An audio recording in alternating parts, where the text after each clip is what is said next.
उसमें विशेष रूप से जो सीनियर है ना, उनको भी प्रशिक्षण देना पड़ेगा। दादा सोगत राय जी, मैं तो रोज पढ़ता हूँ नियम को, daily. So thank you very much, Speaker, sir. And I thank every member of the House who has spoken and taken interest in the budget which has been presented here.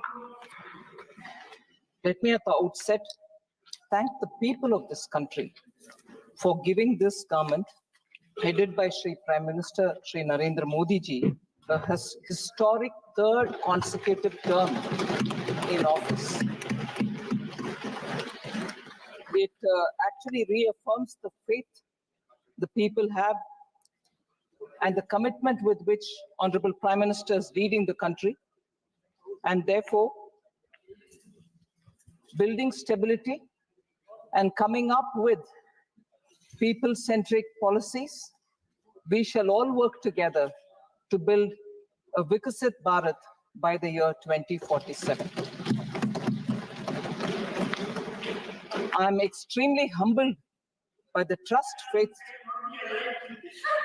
I'm extremely humbled by the trust vested in me by Honorable Prime Minister, and it encourages me to work even harder to attain government's vision of Vikasit Bharat.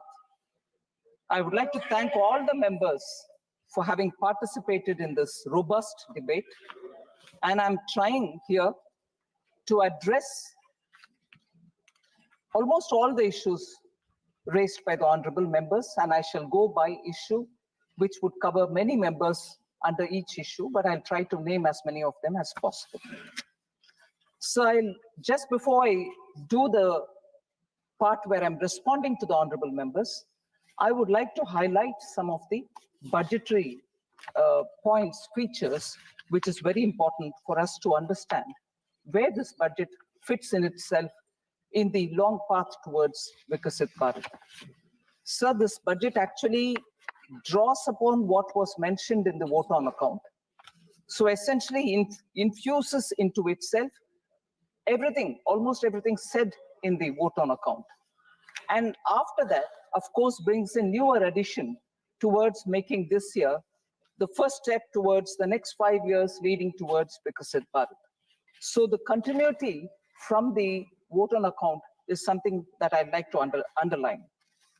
The principle of governance has from 2014 been Sabka Saath, Sabka Vikas, Sabka Vishwas, and Sabka Prayas. And following that, we shall come forward and work together to make sure we overcome all the difficulties. The budget actually seeks to consolidate all the earlier accomplishments. It also outlines measures in order that we overcome the challenges, and two core elements have been highlighted. One is the social inclusivity, that is reaching out to all strata of the people in the society, and geographical inclusivity through equitable development for all the regions in our country.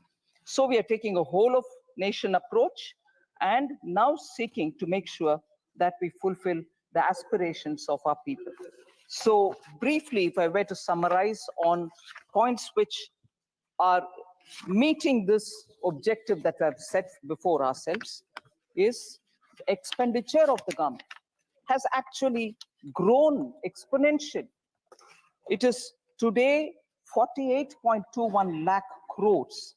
It is projected to grow by about 7.3% over 23-24 and 8.5% over pre-actuals of 23-24. We call it pre-actuals, although with the final figures are almost there because it has to be certified and audited. We give the nomenclature pre-actuals, but they're actually close to the real REs.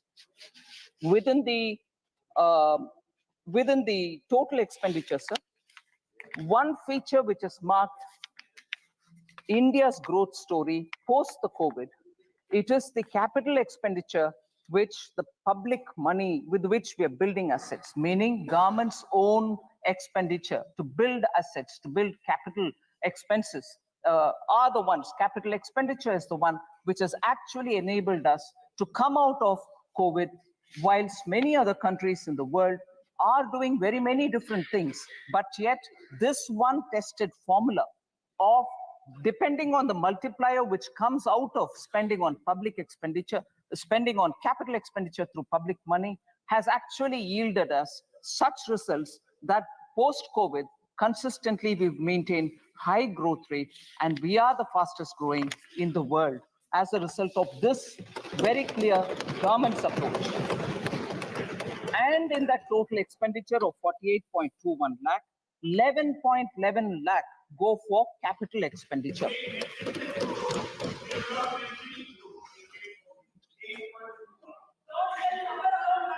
Sir, budgeted capital expenditure is now almost 3.3 times the capital expenditure which was there in 2019-20, that is prior to COVID, sir. If you actually calculate the effective capital expenditure, that is the sum which is referred to when the budgeted capital outlay and the grants and aid for creation of capital assets which is given to the states, grants and aid go to the state's capital account, but it remains in the revenue account for us. But because it also creates capital in the state's name, if we were to calculate the effective capital expenditure, it is pegged at 15.02 lakh or about 18% over the RE of 23-24.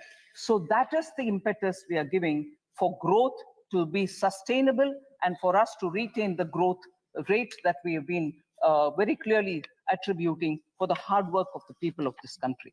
I'm not getting into the details of the revenue expenditure because that is already in the budget documents. But more importantly, I get into talking about the allocations because I think a lot of members have said probably the allocations in the social sector has come down.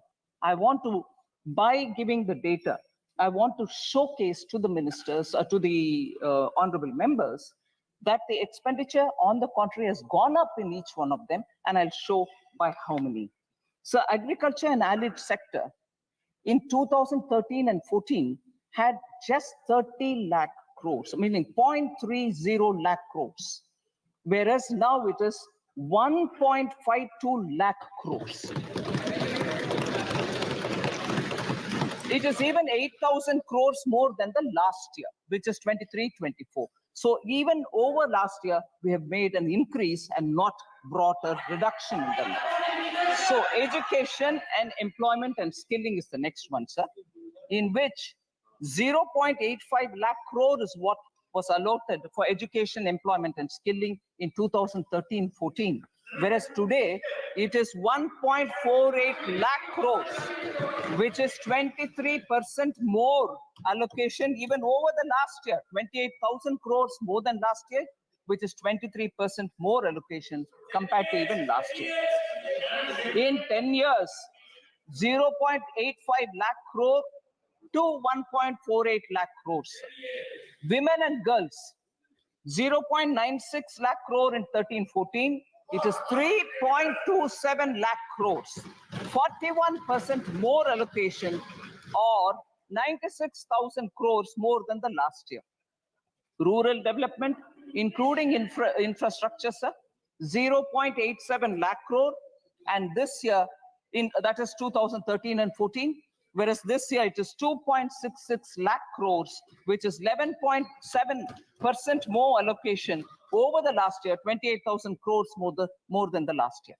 Urban development was only 0.12 lakh crores in 2013-14, whereas it is close to a lakh crore now, 7,000 crores more than last year. Health and social welfare, sir, 0.72 lakh crores in 2013-14. It is now 1.46. It is now 1.46 lakh crores, 3,000 crores more than the last year itself. So nowhere has the budget given lesser allocation than the previous year. So I would want to appeal to honorable members to please have a look at the document in full and see that no allocation has been reduced. So just briefly, what the budget 2024-25 tries to bring in is a balance among several objectives. because growth is important. And through better growth, higher growth, we believe that inequality can be addressed. So growth, employment, welfare spending, capital investments, and fiscal consolidation.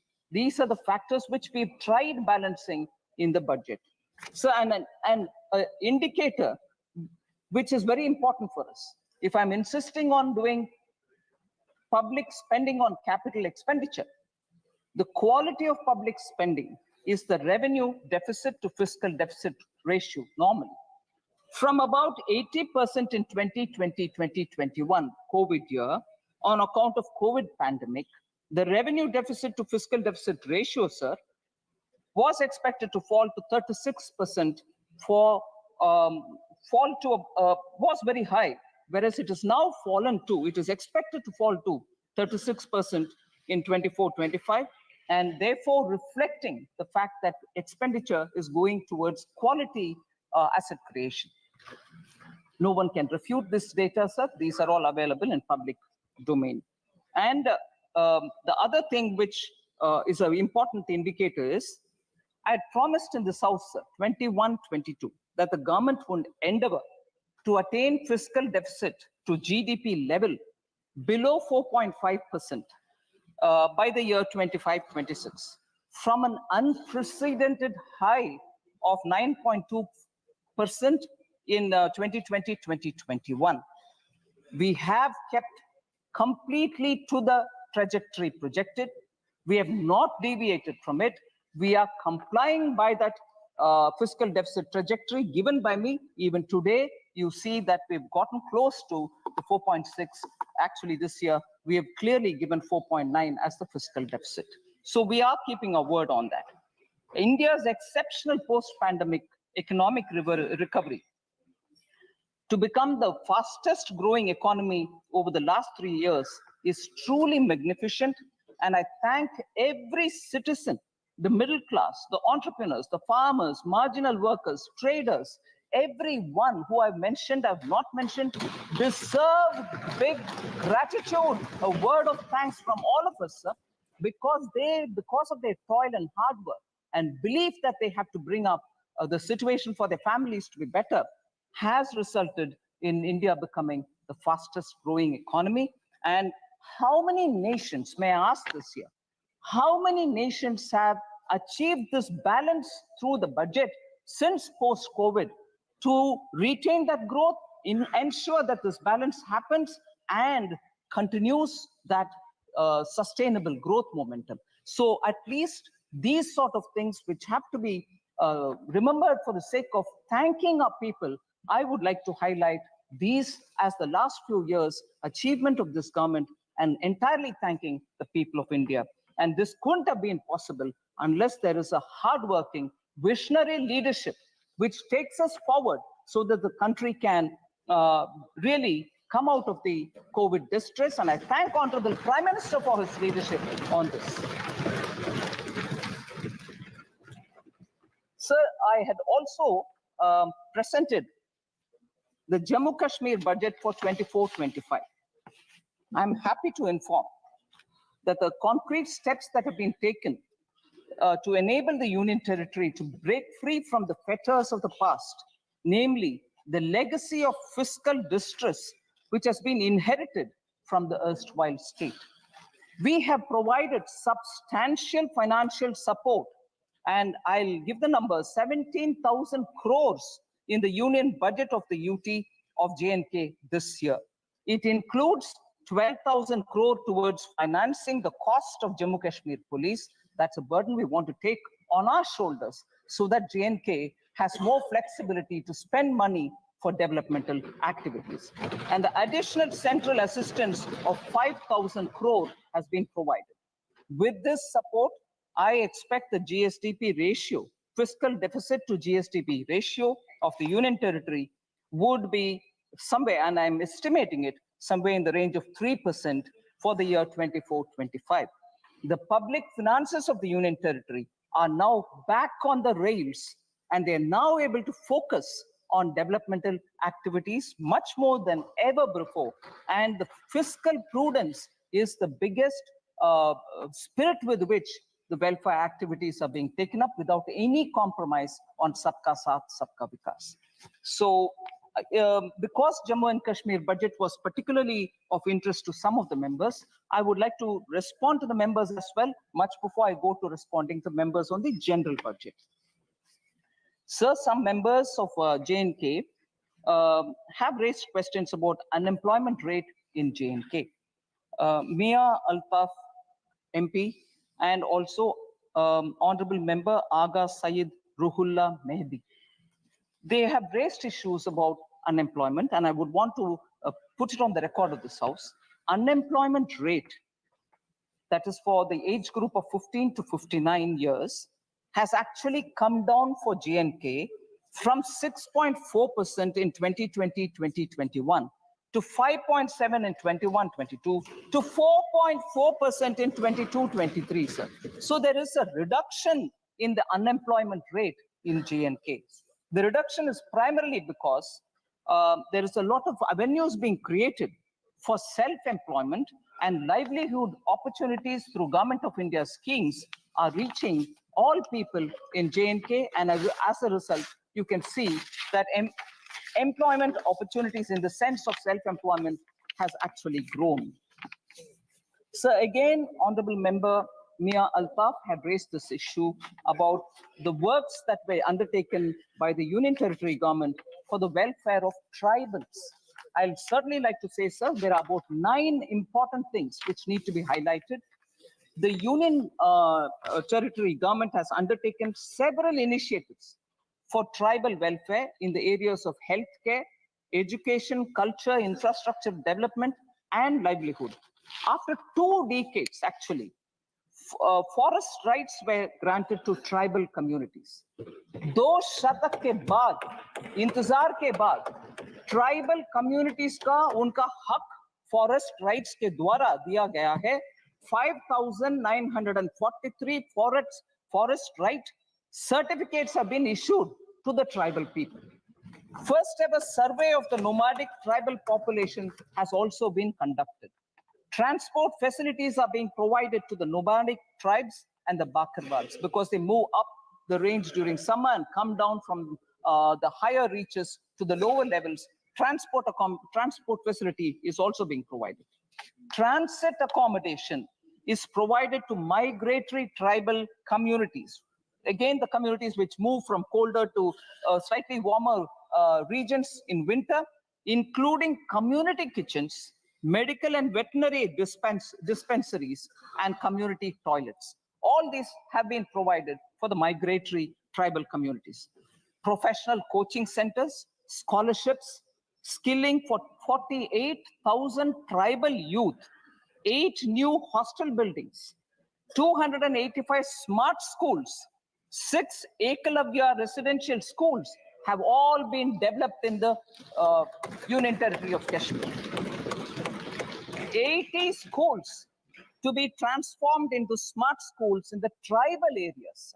That's a very important step forward, and it will benefit tribal children. 186 tribal villages are being developed under the PM Adi Adarsh Yojana, so helping tribal communities. Tribal Research Institute is being developed in Srinagar, and these are some of the very specific measures being taken by the government, and I hope the Honorable MP has got substantial information on the question that he asked. So now I come to the general budget, in which I go by issues in which many members of parliament have spoken, so I've clubbed together members. The first issue I take up is members from the opening speaker, Kumari Shelja, Professor Saugata Roy, Hebe Eden, Dr. T. Sumati, Charanjit Singh Channiji, and many others have all spoken about how there is a threat to cooperative federalism. Only few states have been given the benefits in the budget. Sir, I'm very sure, I would like to humbly state this, I'm sure all the members know that in a budget speech, if a state is not named, it doesn't mean that no money goes to them. And therefore, that was a misleading campaign, which, being in the opposition, unfortunately, a lot of members did speak about. It pains me to know. It pains me to know that they could say that if you're not mentioned in the budget speech, your state gets nothing at all. Sir, I would like to. I'd like to tell you, Honorable Speaker, sir, from 2004-5, sir, 2004 to 5 onwards. First of all, I'll say बाकी राज्यों को क्या है वगैरह, but I'll first say some things. Sir, कोई भी माननीय सदस्य बैठे बैठे कोई भी टिप्पणी करे तो आपको उसका जवाब नहीं देना। ठीक है sir.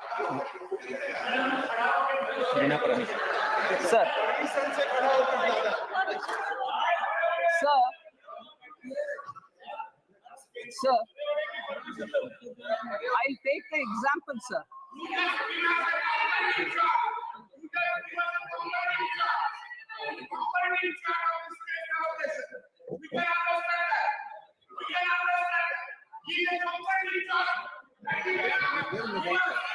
Sir, I'd like to compare. Sir, I'm picking up on the budget speeches since 2004-5, 5-6, 6-7, 2007-8, and so on, sir. 2004-5 budget did not take the name of 17 states. I like to ask the UPA government members at that time, did money not go to those 17 states? Did they stop it? Then if they stopped it, they have every business to ask this question. I presume they didn't stop money going to those 17 states because they didn't name it. So when it is one thing for them, it's all right. When the same thing happens somewhere else, no, it's not all right, you've deceived. 17 states were not named in 2004-5. 18 states were not named in 2005-6. 13 states were not named in 2006-7. 16 states were not named in 2007-8. Money didn't go to them. 2008-9, 13 states were not named. 2009-10, 26 states were not named. 26, which means only 2. Sir, oh yes, sir, if we are being blamed that only 2 states were named and the other states are not getting anything, 2009-10 budget had only 2 states, Bihar and Uttar Pradesh, and no other state. What does that mean then? It's all right when you do it. You didn't give money to those states which you didn't name. So, sir, you can't have it both the ways. You do one thing and then you blame the same thing on somebody else. What happens to the states which were not named? I'm asking now, 2009-10, 26 states of India did not have a mention. 2009-10, the full budget, 20 states. Interim budget did not have 26. The full regular budget, 20 states did not have it. So what does that mean, sir? They continue to ignore states. 2010-11, 19 states were ignored. 2011-12, 15 states were ignored, they didn't mention. 12-13, 16 states were ignored. 13-14, 10 states were ignored. So, sir, for that matter, the interim budget of 2014-15 ignored 26 states. Was there a noise? Did people say you ignored those states, you didn't give money? So, if you want to distort and create a poor, you want to give a sense of fear among people, you can go about distorting data. But this stands here, sir. Sir, in the last few years, now, each state, we had ministers go and explain how much has been given to each of the states. All right, sir? Record तो है, record है दादा, इसीलिए record होता है वकीलों के पास. Sir, I just want to say this, sir. just random examples of how much has gone to different states. Bulk drug parks in Himachal Pradesh for now 1,900 crores. Very recently announced by Prime Minister Modi. PM Mitra Textile Park went to Karnataka, Tamil Nadu and Telangana. Have they not received monies for that? 500 crores for Greenfield Park and 200 crore for Brownfield Park. These are just random examples, sir. Railways, West Bengal, Jharkhand and Bihar, multi-tracking of Son, Nagar and Andal.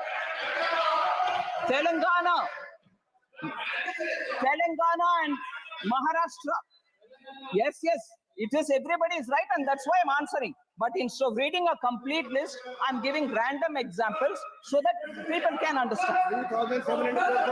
Railways, Telangana and Maharashtra, doubling of Mudgate, Medchal, Mehboob Nagar, Don route. Telangana and AP, doubling of Motumarri, Vishnupuram sections. Telangana and AP, Bhadrachalam, Dronakal section. Amount, sir, 12,334 crore. West Bengal, Jharkhand, Bihar. Telangana and Maharashtra, 4,686 crore. Telangana and AP, 1,596 crore. Telangana and AP, Bhadrachalam, Dronakal section, 770 crore. These are going for railways alone. Sir, major highway projects, Kerala, major highways projects. So I will like to put on record, because after all, the respective honorable members of Kerala insisted, and I'm glad to receive them, that much before I deliver the reply today, I have to meet with them. It was an all-party delegation. I happily met with them. I have no problems. I will address issues also that they have stated, and let it go on record that all the MPs came and met me before I gave the reply. I have no hesitation, sir. And there is no vanchana to any state. Nobody is being denied any money. So, India's first, sir, Kerala I mentioned, NH 66, Kappirikadu, Edappalli in Thrissur district. 9,667 crore major highway project, Kerala. Sir, major money comes now, 9,606 ongoing. Money comes or not? So, Mukkola junction to Kerala, Tamil Nadu border, 1,148 crore. Sir, J&K, Punjab, Haryana, Delhi, Amritsar, Katra road project, 18,000. Sir, kindly, honorable speaker, sir, J&K, Punjab, Haryana, Delhi, Amritsar, Katra road project, 18,274 crore. Sir, again Kerala, sir, India's first transshipment port. All of us happily celebrated when a very big vessel reached Virinjam port. Kerala government, Congress government gave it. And nobody from who are speaking about AAs and A1 and A2s don't question Kerala Congress government when Virinjam was given on invitation to, I'm not taking the name, one of the A's. On invitation. And nobody went. Nobody from Congress party went and said, "Arey, why are you giving to AA? Can't give it to AA." They didn't say. And afterwards, when communists came, when Communist Party came to power in Kerala, even they did not disturb it. Congress gave it, communists came afterwards, even they also didn't touch it. How much of viability gap funding has been given by Government of India, sir?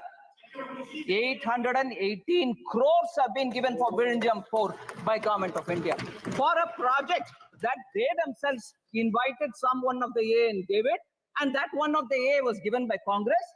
Another who came as a communist also did not touch it. It's going on fine till today. but lectures on AA is only for all of us.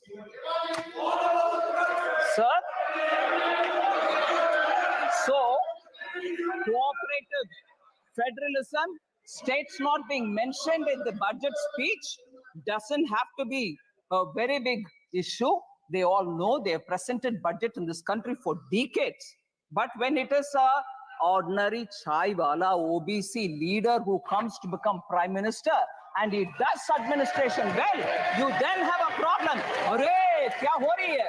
Is he doing well? No, we'll have to protest. This will not work out, sir. People are seeing this game. So total resources allocated to transfer of states in DE 24-25 is 22,91,182 crores.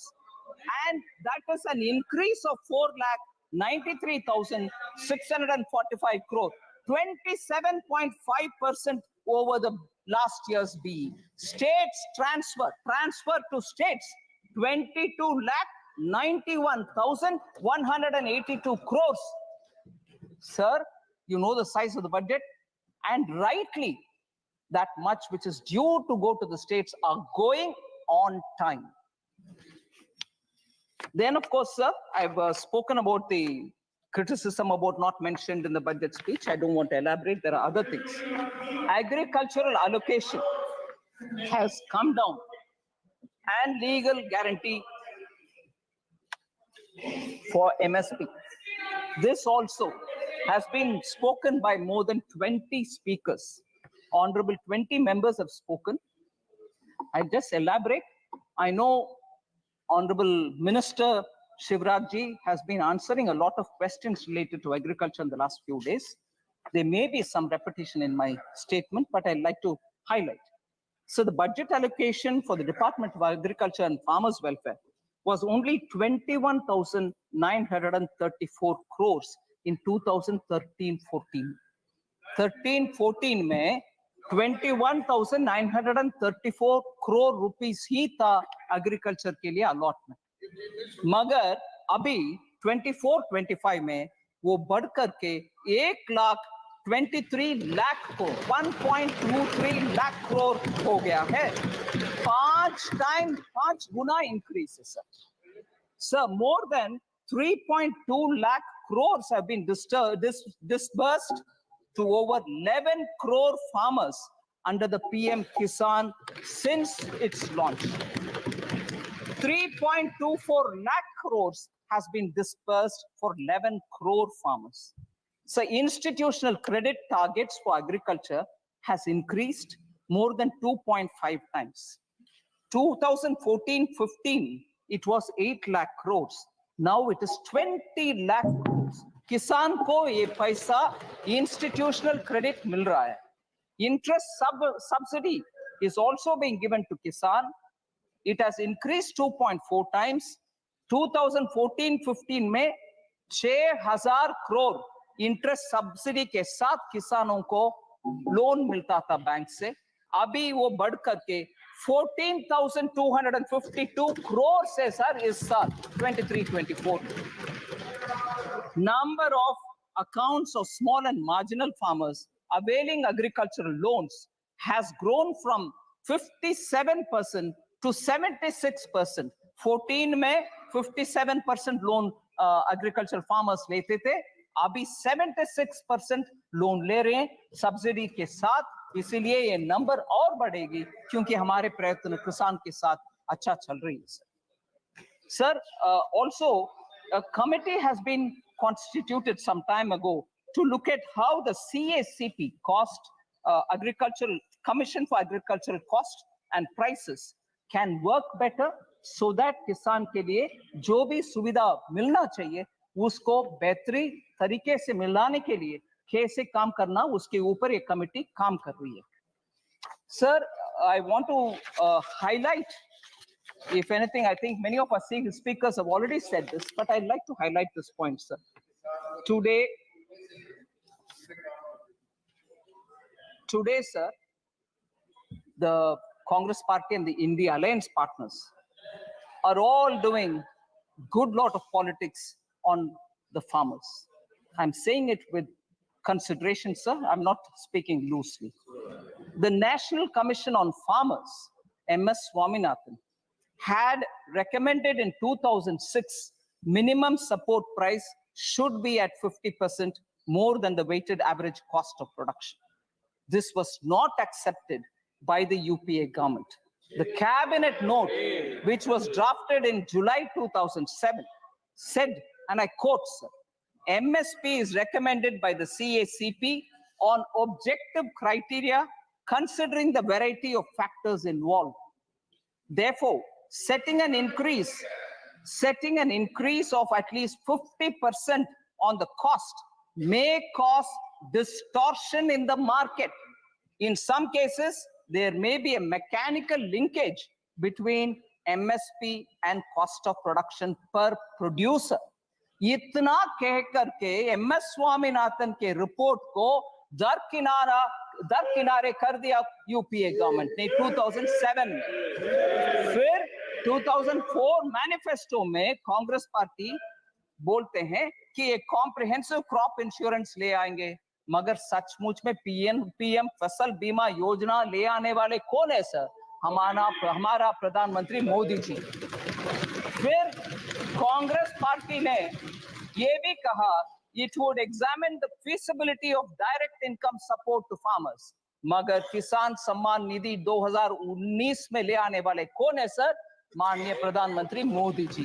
इसीलिए Congress party they can go on shedding crocodile tears about farmers. कोई implementation में कुछ नहीं किया पिछले 10 साल में, ऊपर से I would say even for several decades कुछ भी नहीं किया. The failure of the flagship loan waiver. Sir, मैं failure of the loan waiver 2008 के ऊपर बात करना चाहता हूँ. 2008 के चुनाव में किसान के लिए लोन वेवर के ऊपर इतनी सारे बातें की. CAG found gross irregularities in the implementation of the 50,000 crore agricultural debt waiver and debt relief schemes. एक आध विषय उसमें CAG रिपोर्ट में कहा गया कि around 164 crore was waived off in violation of the guidelines. Implementation में पूरे के पूरे गपलाबाजी करने वाले कांग्रेस है सर. 22% of the cases में lapses and errors पाया गया. 8.5 farmers out of the accounts audited were not eligible to get loans. शायद जीजा बच्चीजा आ गए इसीलिए लोन जिनका मर्जी दे गए. कोई इसमें मेजरिंग मापदंड कोई फॉलो नहीं किया. 34% of the eligible beneficiaries of the test checked accounts were not issued debt waiver certificate. ये मैं मानती हूँ बेरहम एक स्टेप है सर, जिसमें अगर बैंक वो सर्टिफिकेट नहीं देता वो किसान दोबारा लोन नहीं ले पाता. 34% of the eligible cases में वो सर्टिफिकेट तक नहीं दिया गया. इनके लोन वेवर जिसके ऊपर वो जीत कर आए 2009 में, उतना गपलेबाजी हुआ उसमें. आज किसान के ऊपर रो रहे.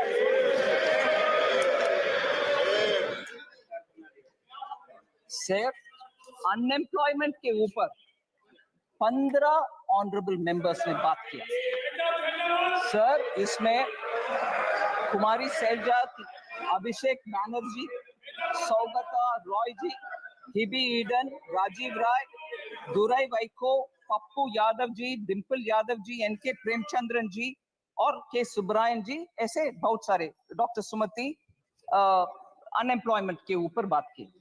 मैं उनका एक आध विषय स्पष्ट करना चाहती हूँ sir. Our policy to make youth, इस बजट में यूथ के लिए 5 ऐसे स्कीम का एक बड़ा सा पीएम का युवा पैकेज हमने ले आए, जिसमें एम्प्लॉयमेंट भी है, स्किल ट्रेनिंग भी है, इंटर्नशिप भी है. Our policy is therefore to make youth सक्षम, स्वतंत्र और समर्थ.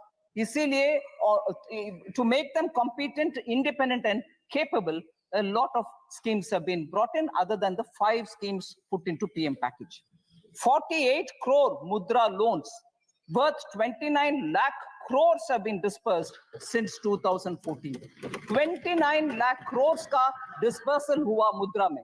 इसीलिए इस बार क्योंकि वो सक्सेस हुआ है, हम उसको 20 लाख रुपीस तक अमाउंट बढ़ा रहे हैं, 10 से लेकर के 20 तक बढ़ा रहे हैं. मैं ये 5 स्कीम के ऊपर ज्यादा बोल नहीं रही हूं sir, but I want to say UPA era में जॉबलेस ग्रोथ के विषय में एक विषय हाईलाइट करना चाहती हूं सर. आरबीआई के क्लेम्स डेटा जो पीरियोडिकली हमें इकोनॉमी के ऊपर पिक्चर देता है, वो एम्प्लॉयमेंट यूपीए के इरा में मतलब 2012 to 13 में और 13 to 14 में टोटल एम्प्लॉयमेंट एक्चुअली डिक्लाइन हुआ है, ये वो जिक्र करता है आरबीआई की रिपोर्ट. उनके कार्यकाल में जब टोटल एम्प्लॉयमेंट का नंबर डिक्लाइन होता है, उसके बारे में चर्चा नहीं करते. मैं आज उठा रही हूं इस हाउस में कि उस समय के एम्प्लॉयमेंट क्यों घटा. Why did it come down? If you are claiming that your economy management was all very good, how did total employment figure come down? And this is RBI data, not mine. Second, sir, formal employment was badly hit. Total persons engaged during the UPA time, annual survey of industries कहता है कि Covid pandemic के time, हमारे सरकार के time से ज्यादा decline उस समय हुआ टोटल पर्सन्स का एंगेजमेंट में. This is a data about 2012-13 employment total persons engage decline हुआ उस समय. Sir, we want to highlight the fact that the annual periodic labor force survey reports show that the labor market indicators for persons in the age group of 15 years and above has steadily improved under Prime Minister Modi 2017-18 to 2022-23. Our employment figures have improved. I'm giving you at least 4 indicators for that. Labor force participation has increased from 49.8 in 2017-18 to 57.9% in 22-23. Labor force participation number. इसमें women labor force participation has risen to 37% in 22-23 from 23% which was in 2017-18. Women का participation भी increase हुआ. Youth the unemployment rate has declined from 6% in 2017-18 to a low of 3.2% in 22-23. Youth unemployment for the age group 15 to 29 has declined sharply from 17.8% in 2017-18 to 10% in 22-23. So the last point on this employment debate, sir, SBI research report, which was released in July 2024, said India created 12.5 crore jobs between 2014 and 23, compared to only 2.9 crore during the UPA 10 साल. 2.9 crore UPA के 10 साल में, मगर अभी 12.5 crore हमारी 10 साल में sir. So employment के ऊपर बार बार गलत फहमियां प्रचार करना ये छोड़ दे, क्योंकि डेटा उसके खिलाफ है.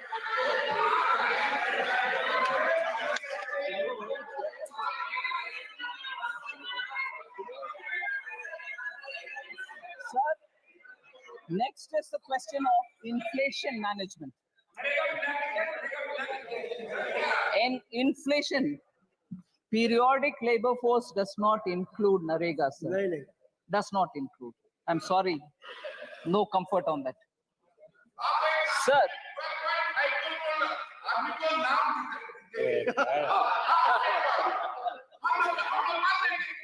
sir, inflation. उधर सुनना ही नहीं.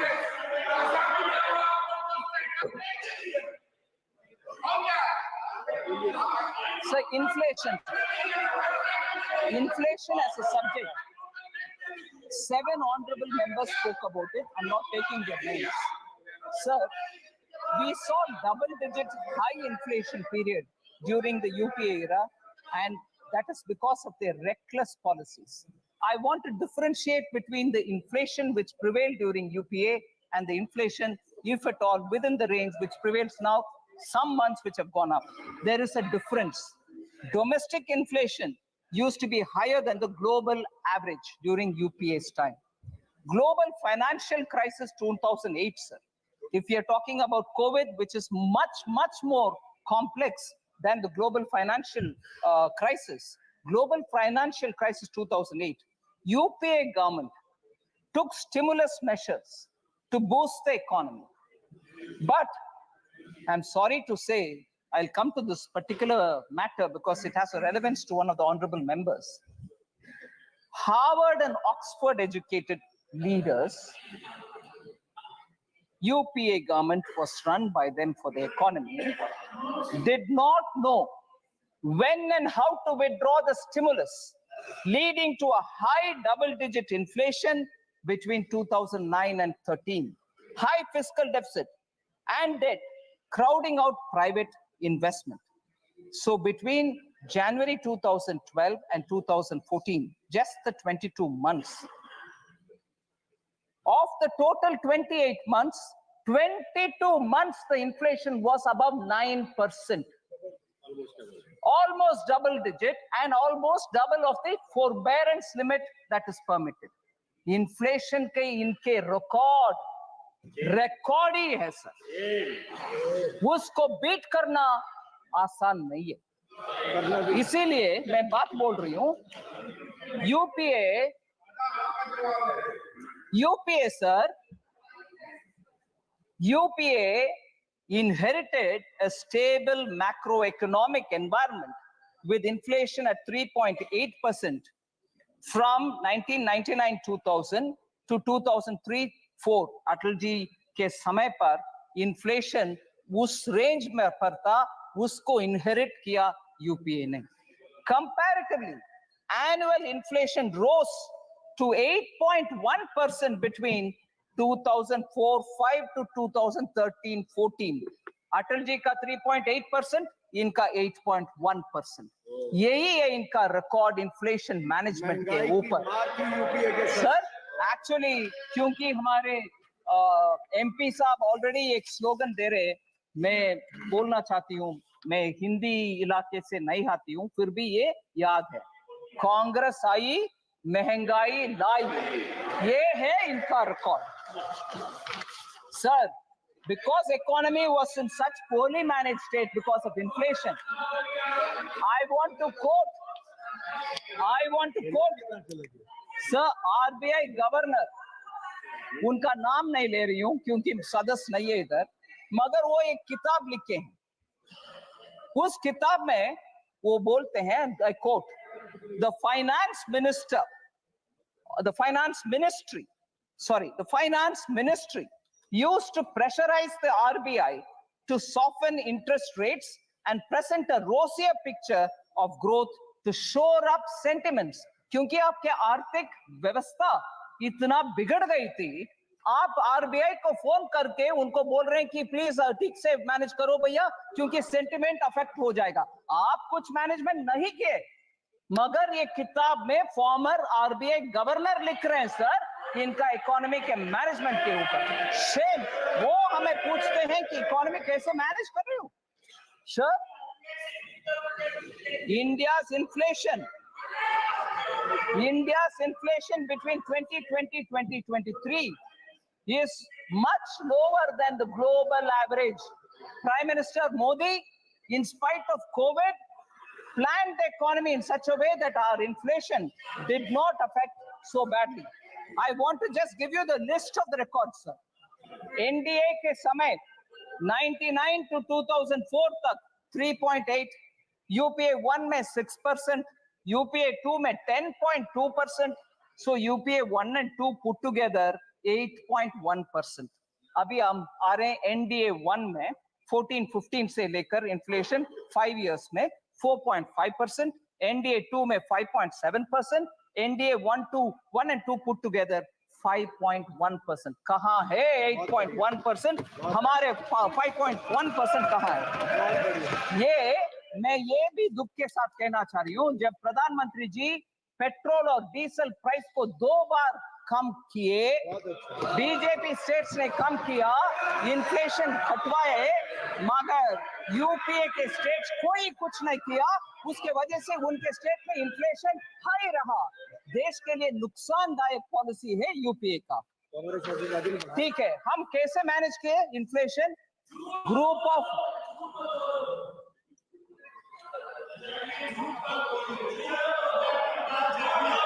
सर, एनडीए गवर्नमेंट कैसे मैनेज कर रही है? ग्रुप ऑफ मिनिस्टर्स के द्वारा इन्फ्लेशन को मॉनिटर करते हुए सप्लाई साइड का हर स्टेप हर बार उठाते हैं। मैं उदाहरण देती हूं सर, भारत ब्रांड आटा, राइस और पल्सेस का विषय हमने खरीद करके सब्सिडी के साथ जनता को पहुंचा रहे हैं। भारत आटा एट 27.50 रुपीस पर केजी, और लोग खरीद रहे हैं कि नहीं खरीद रहे हैं? बिल्कुल खरीद रहे हैं। 14.87 lakh tons have been sold for common public. Bharat rice 27.5 rupees per KG में चावल मिलता है और 13.98 लाख टन्स बिक्री हो गए हैं सर, लोग खरीद रहे हैं। भारत चना दाल 60 रुपीस पर केजी के 1 केजी का पैक 11.52 लाख टन सोल्ड हो गए। भारत मूंग दाल, बोथ मूंग दाल और साबुत मूंग दाल 2984.37 टन का सेल हो गया है। आम नागरिक तक हमारे भारत ब्रांड आटा पहुंच रही है, इसीलिए इन्फ्लेशन को वो फेस कर पा रहे हैं। सर, मैं अगले एक विषय, मुख्य विषय में आ रही हूं। एससी एसटी को इग्नोर कर रहे हैं सरकार, विमेन एंड पुअर को इग्नोर कर रहे हैं। इसमें 4 लोग बात किए, Charanjit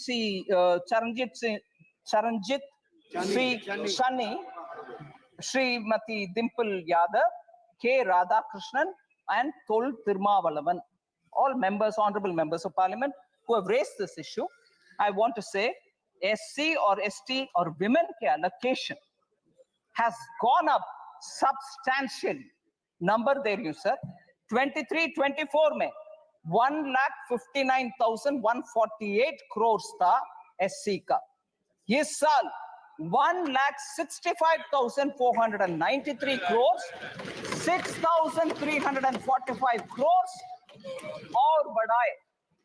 ST 1,19,706 crores, 1,24,909 crores now, 5,113 crores अधिक, we have increased it. Women 2,38,220 crore पिछले साल, इस साल 3,27,158 crore, 88,938 crores ज्यादा दिए हैं इस साल में। सर, इस विषय में थोड़ा ऑनरेबल स्पीकर ध्यान से आपके सामने विषय रख रही हूं। एससी एसटी का एलोकेशन कम हो गया है, ऐसे प्रश्न पूछने वाले से मैं पूछना चाहती हूँ। कर्नाटका की कांग्रेस गवर्नमेंट ने एससी एसटी फंड से बजट में 9,980 दिए हुए बजट से 4,301 करोड़ ट्राइबल सब प्लान से निकाला गया, उसका पता नहीं चल रहा कहां है। So far of the total, Karnataka government has spent 2,228 crore, including 1,587 crore from the SC/ST sub-plan and 641 crore from the tribal sub-plan specifically. God knows where this is going. Because this has been questioned in Karnataka itself by the leader of the opposition and the media. I want to ask माननीय former chief minister Charanjit Shanni जी, आपके leader से बात करिए, कर्नाटका में जाकर के SC का हालात के ऊपर प्रश्न पूछिए। इधर पूछने का आवश्यकता नहीं है, उधर कांग्रेस गवर्नमेंट में हो रही है इतनी सारी घपला। फिर कर्नाटका से एक और विषय सर, जरूर मैं मानती हूं कांग्रेस में एससी के विषय में बात करने वाले हर नेता कर्नाटका आज ही जाए, पूछ ले कि क्या हो रही है। एससी के पैसा को निकाल करके प्राइवेट अकाउंट में डाला जा रहा है, किसी को मालूम नहीं हो रही है। एससी के ऊपर इधर लेक्चर हो रही है। वाल्मीकि विषय, कर्नाटका महर्षि Valmiki scheduled tribes development corporation scam, बड़ा सा स्कैम सर। इसमें सर विषय देख लीजिए, कितना इंटरेस्टिंग बात। Normally government stands up to say no गपला, क्या आरोप लगा रही हो, सॉरी, ऐसे बात करने के लिए सरकार के पक्ष में से खड़े होते हैं। मगर उधर नाम नहीं ले रहा हूं, मुख्यमंत्री जी खड़े होकर के बोल रहे हैं, अरे भैया वो 187 करोड़ नहीं है, सिर्फ 89 करोड़ से जो गपला है, मगर not 187 crore but only 89 crore. ये देख लीजिए क्या कॉन्फिडेंस, यही कांग्रेस है। गपला करो फिर आर्ग्यू करो, बोलो कि 189 नहीं है भैया, जस्ट 89 है, छोड़ दो। एससी का पैसा सर, एसटी का पैसा सर, दोनों उधर गपले हो रही है, मगर इधर एससी के ऊपर लेक्चर हमें दे रहे। एससी के ऊपर चीफ मिनिस्टर पंजाब के प्रश्न पूछ रहे। In the past BJP government, how many scams have been occurred? Sir skill India mission के ऊपर, स्किल इंडिया मिशन के ऊपर honourable member Abhishek Banerjee, honourable member Owaisi ji और वरुण चौधरी जी ने प्रश्न पूछा। I want to highlight 3 honourable members, Abhishek Banerjee ji, Owaisi ji और वरुण चौधरी जी ने प्रश्न पूछा। इन द लास्ट डिकेड, क्योंकि डिजिटल पब्लिक इंफ्रास्ट्रक्चर इतना नेसेसरी हो गया है, स्किल इंडिया डिजिटल हब में कैसे क्या है विषय, उनका कंसर्न है स्किल इंडिया मिशन में सक्सेस नहीं हुआ। मैं उनको जेंटली बोल सकती हूँ, इन the last decade the employment of Indian youth has increased sharply, rising from 34% in 2014 to 51% in 24। ये सब क्योंकि उनका स्किलिंग हुआ, उनके अपग्रेडिंग ऑफ स्किलिंग हुआ, उसके वजह से वो आगे आना संभव बन रहे। और इस बार बजट के द्वारा 5 स्कीम्स का package, PM skill for youth और एम्प्लॉयमेंट फॉर यूथ के पैकेज के द्वारा इसको और आगे बढ़ाएंगे। यूथ के लिए हम काम करेंगे। और हमारे position sir world skills competition में 19th पोजीशन में थे हम 2017 में स्किलिंग में, आज 11वीं पोजीशन में 11th रैंक में आ गए हैं bye 2020।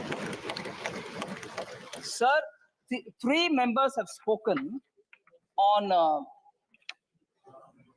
poverty and global hunger index. Poverty and global hunger index, कुमारी शैलजा जी, दुराई वाइको जी और Gurmeet Singh ji. Sir, I want to first of all, with all humility and modesty say, flawed indicators such as the global hunger index for India's sake may not work out. I'm not saying because you have raised a point, but I'll tell you why.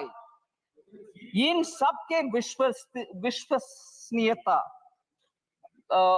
I'll try to say it in Hindi, sir. मैं इस global hunger index की विश्वसनीयता पे कुछ बात रखना चाहती हूँ। हाँ, मैं प्रश्न रखना चाहती हूँ। हाँ, मैं जो विषय मैं क्वेश्चन के द्वारा जवाब दे रही हूँ। Conflict ridden countries sir, Pakistan जैसे कंट्रीज को, सूडान जैसे कंट्रीज को भारत से आगे रैंकिंग कैसे मिल रहा है सर? अफ्रीकन नेशंस में आज भी उनका पर कैपिटा इनकम भी कम है। फिर पाकिस्तान में आज तक आटा के क्यों, I'm not saying it in a sense of you look at them, they're suffering. No, I don't want them to suffer. But it is a reality. Today, they are not able to obtain even basic food. Here, 80 crore लोग के लिए भारत देश में मुफ्त में हम अनाज दे रहे हैं, फिर भी हंगर इंडेक्स में हाई है। ये कैसे ये विश्वसनीयता स्थापित करेंगे? Sir, household savings will do. Household savings at 50-year low, while household debt has been increased. Sri Honorable MP Abhishek Banerjee ने ये प्रश्न पूछा. Sir, year-wise accumulation. This is very interesting data, sir. I request honorable members to kindly pay attention to this fact. Net financial savings of the household sector from 8.32 lakh crores in 2013-14 has risen to 14.616 lakh crores in 22-23. Net financial savings of the household sector. This is an increase of 70%. Household savings in the form of physical assets. Bank में fixed deposit में cash रखना एक चीज है, मगर घर खरीदना या घर में विस्तार करने के लिए एक कमरा बनाना वो अलग विषय है. Today, in the form of physical assets, sir, construction of houses or other immovable properties increased from 14 lakh crores in 2013-14 to 35 lakh crores in 22-23. It clearly indicates a shift of savings in the form of physical assets rather than in the form of financial assets. The registered investor base at the National Stock Exchange has tripled from March 2020 to 2024 to 9.2 crores of Indians 31 March 2024. So potentially translating into 20% of India's households now are channeling their household savings into financial markets. ये हम ध्यान में रखना चाहिए. Sir,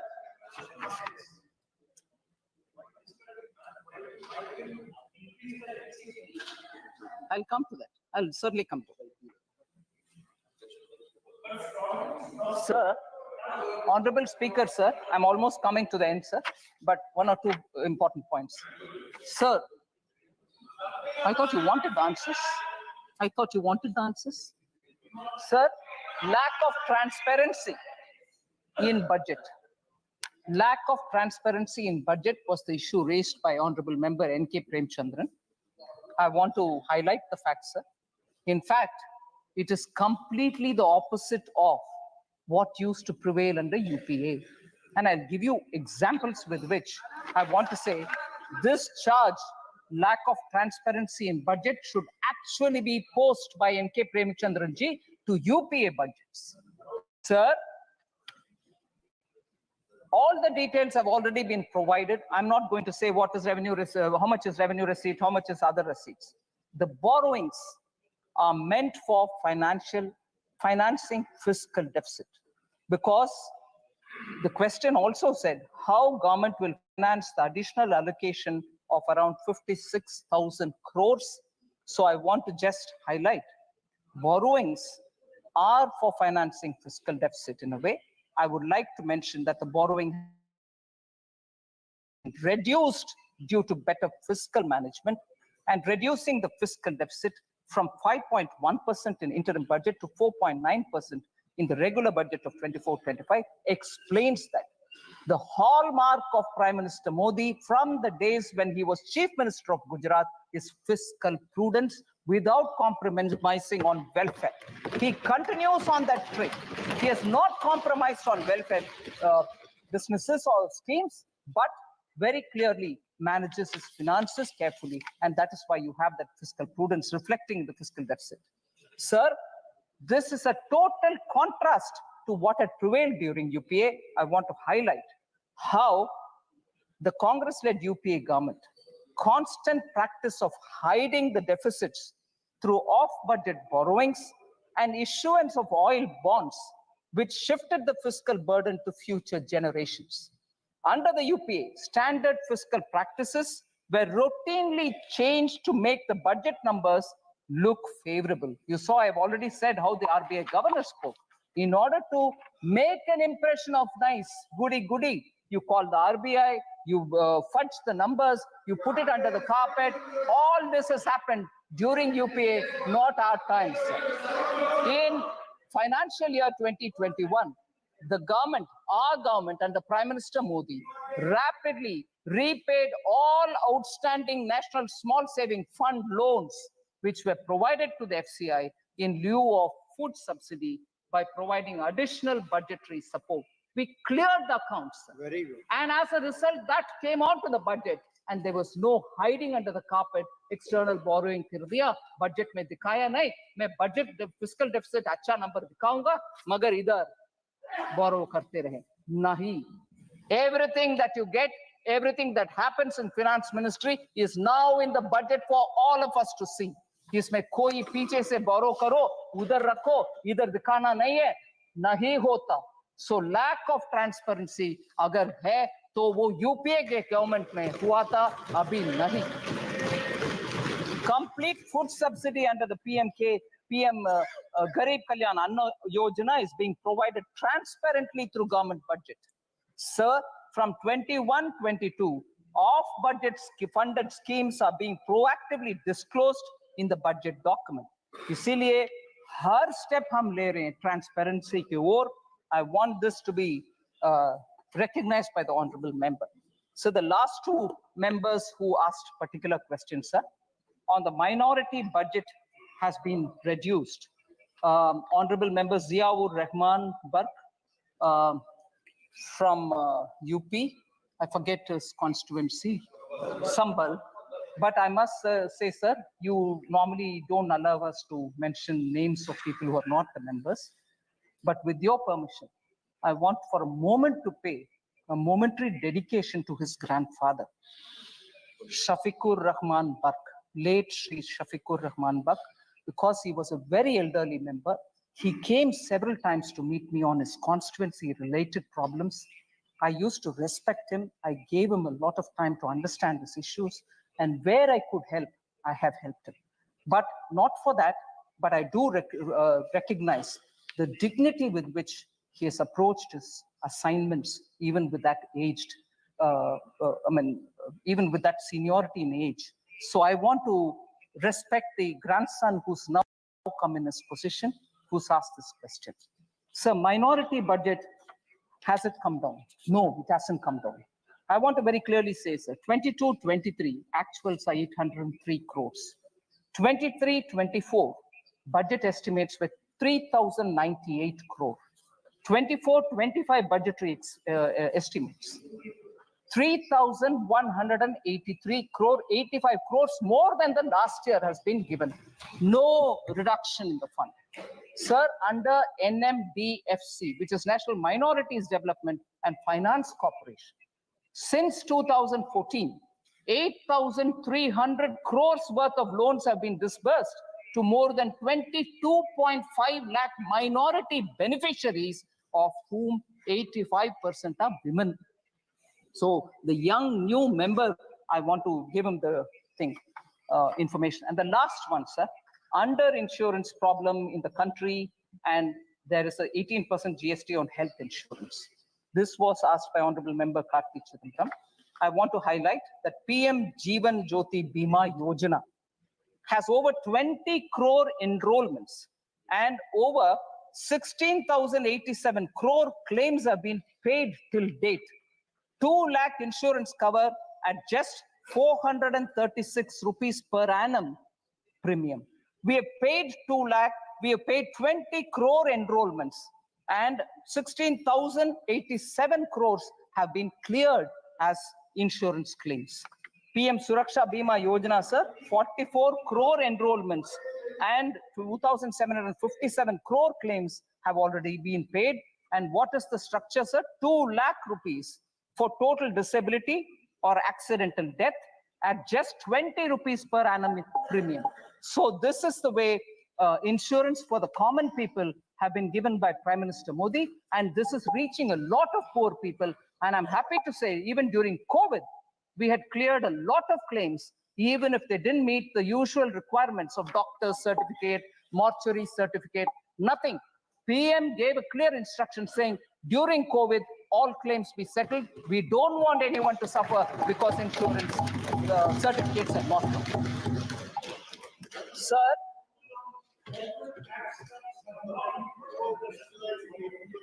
Sir, this is not something I very much would want to speak about, but there are one or two things which I need to highlight before I come to the last 2 points, sir. Professor Saugata Roy has raised a lot of issues, but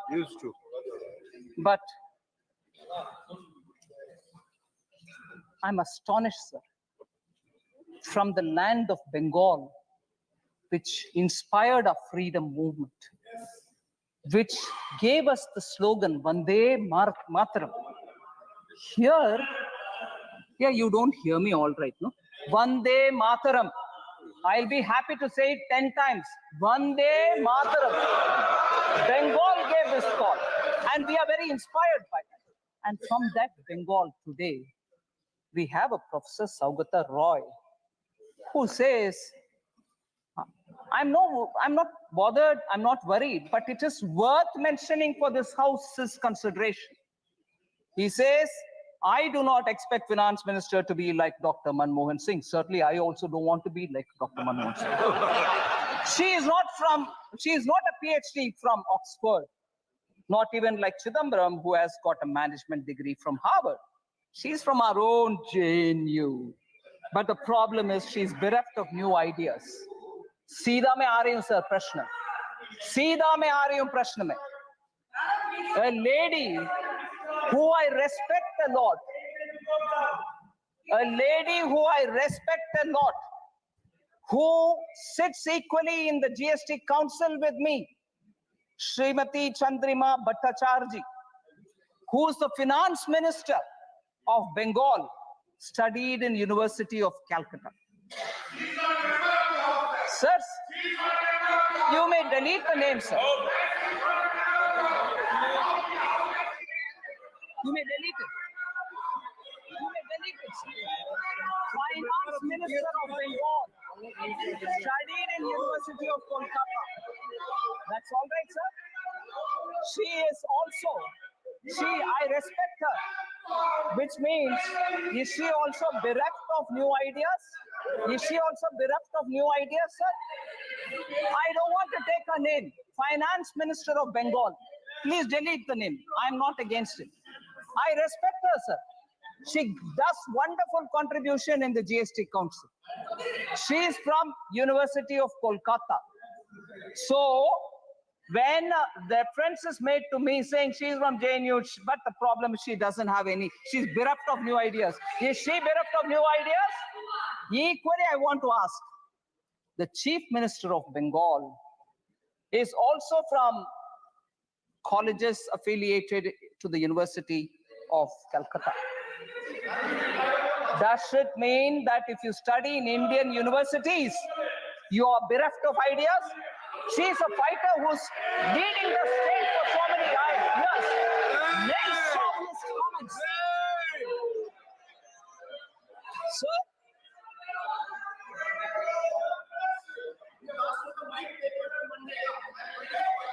I'll come. Sir, I'm astonished when we talk about the Chief Minister's qualification and saying that she's a good Chief Minister who's fighting. We are from Indian universities. Whether it is Chief Minister of Bengal or myself, we're all from Indian universities. In what way we are less to the Harvards of the world, the Oxfords of the world? I want to ask this question to the main chauvinist professor who seem to be attacking women, and even worse, he's a professor in one of the Indian colleges. He is not teaching in Harvard. He is not teaching in Oxford. So is he also equally not so qualified? a professor in Indian university, D means people who have got qualification from Indian university, sir. Professor Saugata Roy, please be ashamed of yourself. Sir, even worse. Even worse. He says in 1920, the inequality, sir, the inequality in India was less than 1920 than it is now. It's a statement professor made. I can't believe this statement. Sir, Bengal suffered under the British. We all see the images of skinny, starved, bone and skin Indians, Bengal people who were starved by the British, and the entire grain of West Bengal was taken to fund the war. People were photographed sitting skinny with bones and skin, and that Bengal was better in equality than now. What a shameful statement to make. In this house, inequality was better under British than now. What a shameful statement to make. Now I come to talking about Bengal's economy, sir. I'll give all the white paper they want. Sir,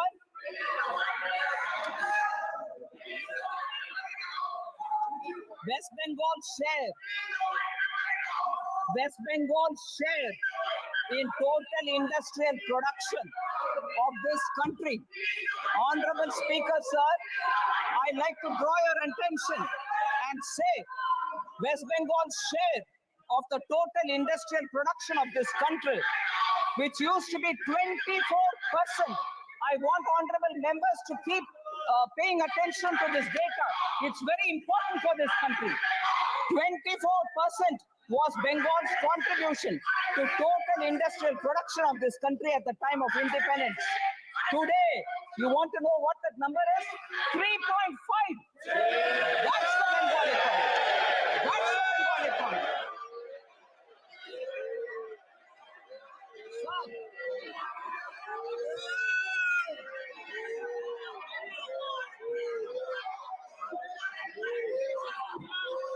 Sir, there's been a downward trend in the gross capital formation. In 2010, West Bengal accounted for 6.7% capital formation in India. Now it accounts only for 2.9%. They want a white paper. I'll give a white paper. I will definitely give a white paper. This is the performance of Bengal's economy, sir. सभा की कार्रवाई आज 8 बजे तक बढ़ाई जाती है। The state of West Bengal, sir, attracts less than 1% of the total Indian FDI. अगर आप सवाल पूछोगे तो जवाब सुनना पड़ेगा। आपने सवाल किया तो जवाब देनी है, मतलब वित्त मंत्री जी।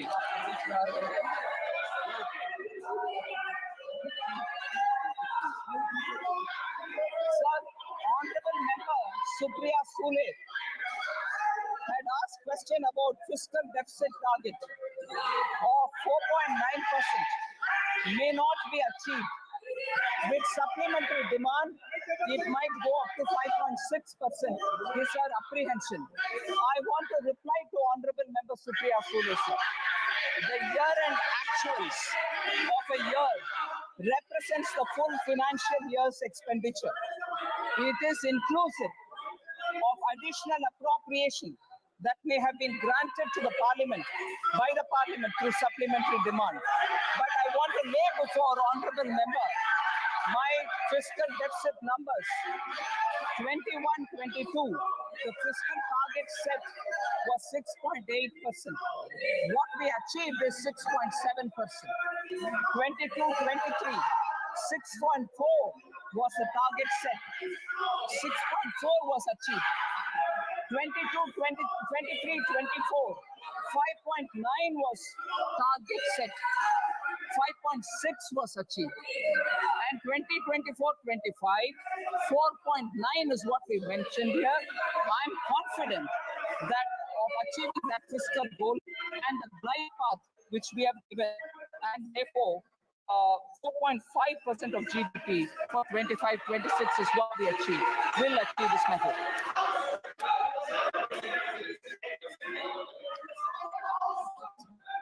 Sir, before I come to the conclusion, there's one I will come to the conclusion.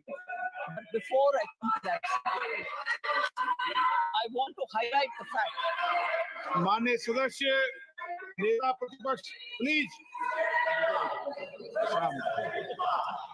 आसन के पीठ पेट कर नहीं बैठते। संविधान नेता प्रतिपक्ष हो जाने से अकल कहाँ से आएगा? Sir, this is an important issue I want to raise, sir, before I come to the conclusion. Sir, today, when we are discussing the journey of Vikasit Bharat, I want to draw your attention towards a very serious issue. To make India develop, it is necessary for the country to have big economic and strategic power. But if there will be instability and anarchy in the country, their journey towards Vikasit Bharat will become more difficult. This is a huge challenge for us. And as a nation, we have to understand where the problem is. India's social fabric, parliamentary traditions, economy, and the armed forces are all four being severely attacked. We have united our diverse society through the hard-working people of this country over the generations. After independence, sir, our constitution was put in place, and it has put in place several arrangements to keep the society united. But today, the fault lines of our society are being exposed. Mistrust is being created against each other in the society through fallacies, lies, and deceit. Sir, efforts are being made to create such a situation that even a spark will lead to a lot of conflict. Similarly, the attacks on the armed forces are also being intensified on some pretext or the other, or one pretext or the other. Efforts are being made to divide the army and the soldiers. The strength of the army is its discipline and unity. As a part of a conspiracy, sir, this strength of the army is being challenged. Whatever is happening today regarding Agniveer is a part of this conspiracy. I'm afraid to say this. Apart from the society, parliament, army are all under attack. And even the economy is being attacked. When the people of India have really struggled to come out of COVID and are building a society on their effort. We as people representing them in this house at least should recognize the hard work of our people and not undermine India as a country which is growing at this rate. So entrepreneurship itself is being made a villain, sir, which is a shame. Hard-working entrepreneurs are building this country. The conspiracy is to end India's entrepreneurship culture, even if before it fully blooms, and thereby hitting at the Indian core backbone, which is the entrepreneurship, small and medium units, and enterprise is what is building India. Negativity is being spread in society towards all those who do business. And this hatred for business and wealth creators is spilling everywhere. There is a conspiracy to send a message to the entire world that India is not safe for investors, sir. And this is not good. Rumors are being spread that Indian institutions cannot guarantee security to foreign investments, which is really a sad situation, sir. Strategic instability, economic instability, and political instability. Some forces are working to create this kind of an image of India, and we should all fight together that this kind of a instability building people should be told a lesson. There is a huge nexus. There is a huge nexus behind this, which is carrying out this conspiracy from the streets and even to the parliament. No debates, no protests which are aggressive protests are happening. You don't even hear answers which are being given. And I'm sorry to remind this honorable house that when the honorable Prime Minister stood up to speak, at most disruption happened and people did not want to listen to him. They were screaming, but parliamentary institutional maryada ke upar unse first lecture aata hai. Jab all over the well, they had people standing and people were forced or nudged or cajoled to say, go into the well, protest. Sir, institutional respect, we have to keep it. Every countryman has come together to fight this conspiracy. We have to be alert, sir. And I take this opportunity to say this. So the last matter, sir.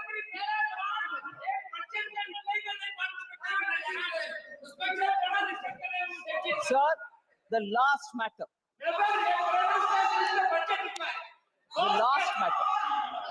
The last matter, sir. Halwa. Okay? We should talk about it. Sir, it pains me, sir. It pains me, actually.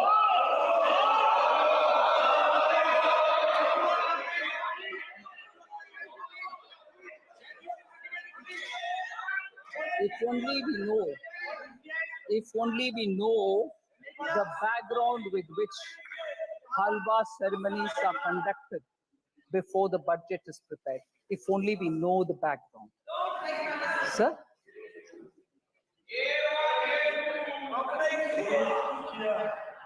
If only we know the background of why halwa ceremonies happen. It's a very important phase where actually in this country, halwa ceremonies have been happening for a very long time. माननीय मंत्री जी, कब से हो रही है ये भी बता दो आप। मैं बोल रहे हैं सर, मिंटो रोड में जब प्रिंटिंग प्रेस था, जब बजट उधर प्रिंट होता था, तब से लेकर के staff who get themselves inside that premises, budget present होने के बाद तक जब बाहर नहीं आते थे, आज भी वो सिस्टम बरकरार है। वो लोग अपने आप, क्योंकि अंदर जाने के बाद till they can't come out till the budget is read, on their own used to organize halwa making, क्योंकि भारत में एक ट्रेडिशन है, कोई भी अच्छा काम शुरू करने से पहले नींबू मीठा। At that time, sir, 9 weekly में नहीं होगा। ओके, भारत में हो रहा, कहीं और नहीं।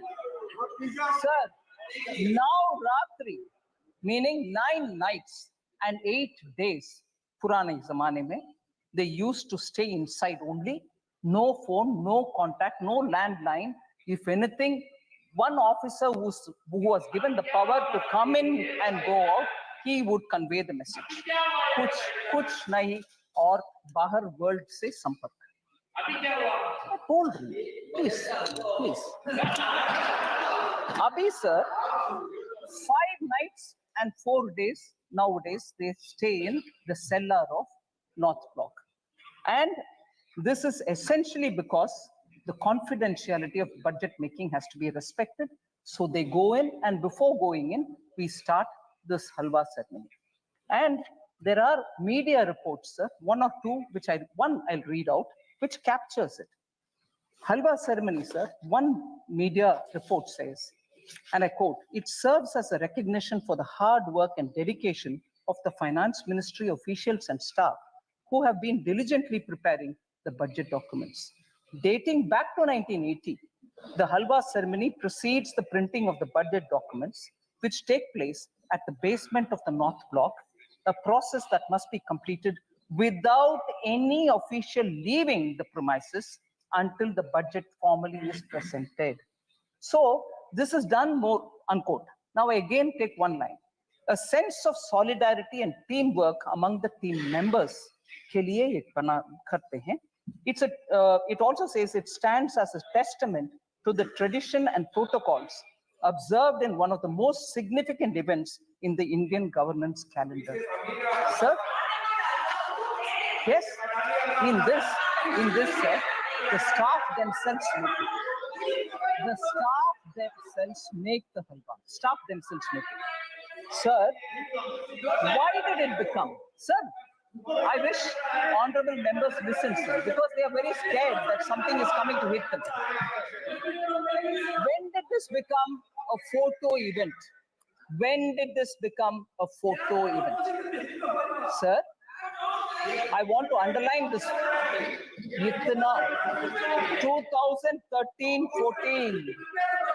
2013-14 में मंत्री जी नीचे सेल्लार में जाकर के हलवा बंटवारा करने का शुरुआत 2013-14 में हुआ. मैं पूछ रही हूँ कब? By that time, क्योंकि our leader of the opposition by that time was a full active leader. उससे पहले ऑर्डिनेंस फटा भी गया. वो इंडिपेंडेंस दिखाया विपक्ष के नेता. क्यों उस समय फाइनेंस मिनिस्टर तब की उनसे ये पूछा नहीं गया कि कितना एससी है भाई, आप नीचे जा रहे हो फोटो के लिए, बोलो नहीं तो वो हलवा में कैंसिल करूंगा. क्योंकि उस समय वो पावरफुल थे ना, रिमोट कंट्रोल था ना. वो हलवा क्यों कैंसिल नहीं किया? उनके हलवा कैंसिल नहीं किया.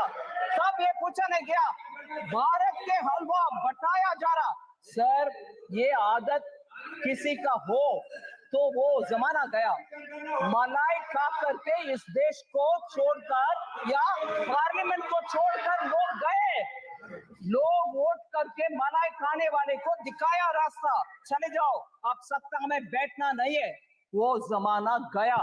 मगर उस समय के फाइनेंस मिनिस्टर से ये पूछा नहीं गया आप नीचे जा रहे हो बंटवारा करने के लिए, हलवा बंटवारे करने के लिए, आपके साथ कितने एससी है, कितने एसटी है, कितने ओबीसी है, वो पूछा नहीं है. उस समय के ऑफिसर्स लोग के स्टैटिस्टिक्स गणना नहीं हुआ, मगर अभी पूछा जा रहा है.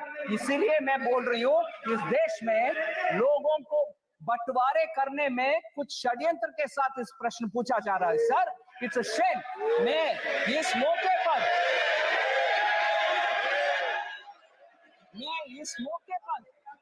मैं रिस्पेक्ट करना चाहती हूँ दो लोगों को. सर, आप परमिट नहीं करते हैं नाम लेने के लिए, वो मेंबर भी नहीं है, मगर प्रिंटिंग हमारा फाइनेंस मिनिस्ट्री के इंपॉर्टेंट स्टाफ दो लोग, उनको मैं जिक्र करना चाहती हूँ. सर, ये सेक्रेट नहीं, प्लीज आप सुन लीजिए. सेक्रेट हलवा के विषय और इसमें इतना इमोशन जुड़ा हुआ है, ये समझ में आएगा. सर, रिटायर्ड ऑफिसर उनके पिताजी गुजर चुके थे जब वो अंदर पहुंच गए और बाहर आने का कुछ नहीं है possibility. Shri Kuldeep Sharma ji deputy manager थे प्रेस का, उनके पिताजी का देहांत होने का विषय उनको अंदर होने के बाद मिला.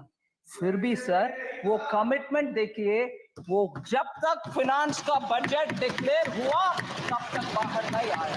मैं उनके सर झुक करके नमन करती हूँ. तो ऐसे लोग हैं सर, उधर उनका सेंटिमेंट है हलवा बनाना और बंटवारा करना. उनको नीचे दिखाना अच्छा नहीं है, नीचे दिखाना अच्छा नहीं है. दूसरा मैं बोल रही हूँ, श्री सुभाष अभी भी है प्रिंटिंग प्रेस में. वो भी अंदर जाने के समय उनको मैसेज आया, उनके सुपुत्र का देहांत हुआ सर, मगर वो बोले नहीं, मेरा जिम्मेदारी, क्योंकि हलवा के सेरेमनी हो गए, मैं अंदर आ रही हूँ, इससे I will not come out. ये है सेंटिमेंट उधर, हलवा बनाना और अंदर जाना, पूरे कर्तव्य निभाना और बाहर आना. इसको नीचे दिखाना सही नहीं है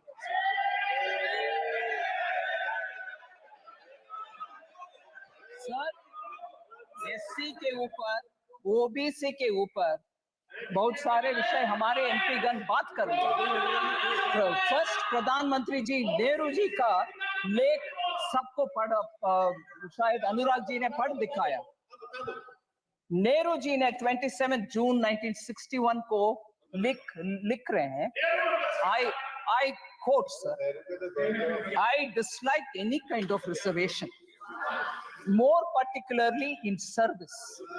I react strongly against anything which leads to inefficiency and second-rate standards. Unquote. Sir, that is Pandit Jawaharlal Nehru, the first Prime Minister of India. Okay. Next, sir. खाका खालेकर कमीशन के रिपोर्ट 1955 में जब रिकमेंडेशन आ चुका था, तब से लेकर के कांग्रेस पार्टी के हर गवर्नमेंट उसको दरकिनारे कर दिए। बैकवर्ड कमीशन के कोई कुछ सोच नहीं था। In 1980, Mandal Commission report was submitted to Srimati Indira Gandhi, तब के Prime Minister. Even she didn't touch it. And तब के कांग्रेस के नारा में बोल रही हूं sir, my Hindi is not very good, but I'll still say it. What was the slogan? ना जात पर, ना पात पर, मोहर लगाएगी हाथ पर। So, जात तब नहीं है, हाथ नहीं है, मगर अभी बोला जा रहा है जाति, जाति। कितना लोग हलवा में थे, कितना लोग हलवा फोटो में थे, कितने नीचे पे थे। जब तब अगर आपने सही इसको तभी ले आते तो ओबीसी ऑफिसर आज सेक्रेटरी लेवल तक पहुंचने का मौका था। You stopped it, sir. No, even worse, sir. शायद अनुराग जी ने नहीं बताया, मैं एक और कोटेशन पढ़ना चाह रही हूँ sir. Rajiv Gandhi ji, late Prime Minister, Rajiv Gandhi ji gave an interview to Alok Mehta in March 1985, a senior journalist. In that interview, former Prime Minister about OBC reservation says this, quote कर रही हूँ sir, no promotion of idiots in the name of reservation. And that promoting idiots in the name of reservation, and that promoting idiots in the name of reservation would harm the entire country, unquote.